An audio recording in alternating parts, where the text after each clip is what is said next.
여러분 안녕하세요. 5기 파이썬 문법 기초반 딕셔너리 및 기타 함수 설명 복습 영상 진행하겠습니다.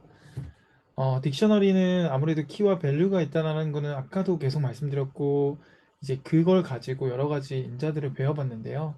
키와 밸류를 가지고 우리가 이제 값을 추가하거나 또 값을 두 개를 추가하거나 이런 식으로 가능하다는 걸 확인했고요. 그 다음에 저희가 맨 처음 시간에 그 딕셔너리를 만드는 법에 대해서 여러 가지 배웠는데 그 내용들을 확인해 보시면서 이렇게 딕셔너리를 추가하는 법을 한번 찾아서 정리해 주시면 좋겠습니다. 이거는 기본적인 거라 수업 시간에 다루지 않고 과제로 진행했습니다. 그 다음에 아시겠지만 팝 같은 경우는 리스트에서는 맨 뒤에 있는 것을 가져오는 걸로 확인했었는데 이게 이제 지정을 해줘야 되죠. 그래서 조금 딕셔너리는 기존의 우리 리스트와 다르다는 걸 확인했고요. 그다음 팝 아이템을 이용하면 키와 값상으로 우리가 출력할 수 있고 그걸 또 튜플로 반환한다는 것도 확인할 수 있었습니다. 클리어는 다 지워지는 거고요. 그다음 get 함수 같은 경우는 get 키를 쓰면 그 키에 대한 값을 가져온다는 걸 확인할 수 있고요.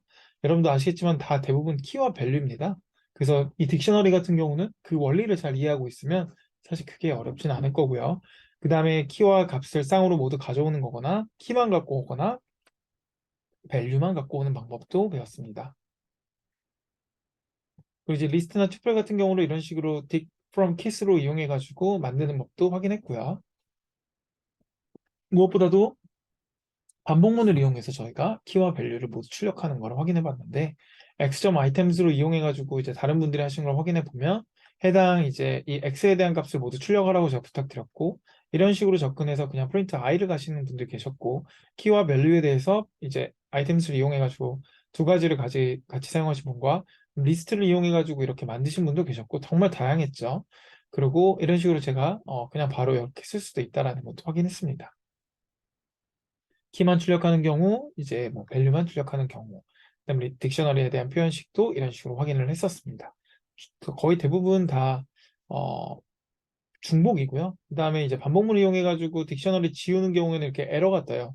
에러가 떤다는 거는 이제 특성상 리스트와 다르게 반복문도 중에 크기가 달라지면 에러가 나오는 거고 실제 값은 삭제가 됩니다. 조건식도 가능하고요. 그다음 세트 같은 경우는 이제 교집합에 대한 개념이고 세트는 가장 중요한 부분이 아시겠지만 중복 제거해 준다. 다시 한번 확인하시면 좋겠고요. 시퀀스 객체를 넣게 되면 알아서 얘가 유니크한 값을 반환한다는 거 확인할 수 있었습니다. 나머지는 동일하고요. 그 다음에 나머지 이제 셋에 대한 다양한 이제 그 집합들에 대해서 구글링해서 정리해 주시는 게 과제입니다. 그럼 함수, 무엇보다 중요한 함수. 함수는 기존에 저희가 그냥 일반적으로 썼던 이 프린트문 같은 경우도 사실 함수죠. 그래서 이 함수들을 우리가 이미 만들어진 걸 사용할 수도 있고 그 외에 우리가 함수를 만들 수도 있는데요. 이런 식으로 제가 hi라는 함수를 만들어 가지고 이렇게 변수를 추가한 거를 확인할 수 있는데 나오는 거 아시겠지만 이제 내림차순으로 내려가면서 순서가 진행됩니다. 그리고 매개 변수를 넣어 가지고 어떤 값을 도출할 수도 있고 제가 평균 만드는 거를 이제 A, B, C로 만들어서 50, 60, 70 넣어서 평균 60을 만드는 것도 확인할 수 있었고요.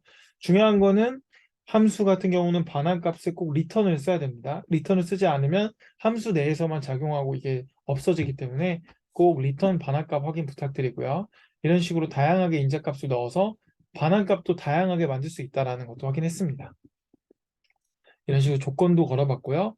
이 안에 반복문까지도 출력을 해봤습니다. 오늘 수업 시간에 되게 중요한 문제 많이 했고요. 무엇보다도 다음 주에는 저희가 부다 코테 데이가 있죠. 부다 코테 데이 때 다양한 문제 풀어볼 건데, 그 전에 저희 또 코테 문제 제가 과제로 공유 드릴 거고, 이 문제는 기본적으로 좀 풀어보셔야 되는 거니까, 여러분 꼭 잘 풀어주셨으면 좋겠습니다. 다음 주에 있을 코테 데이 모두 파이팅이고요. 다 학회원분들과 다양하게 이야기도 해보고, 같이 문제 풀면서 본인 실력을 더 키울 수 있는 시간이었으면 좋겠습니다. 종료하도록 하겠습니다. 감사합니다.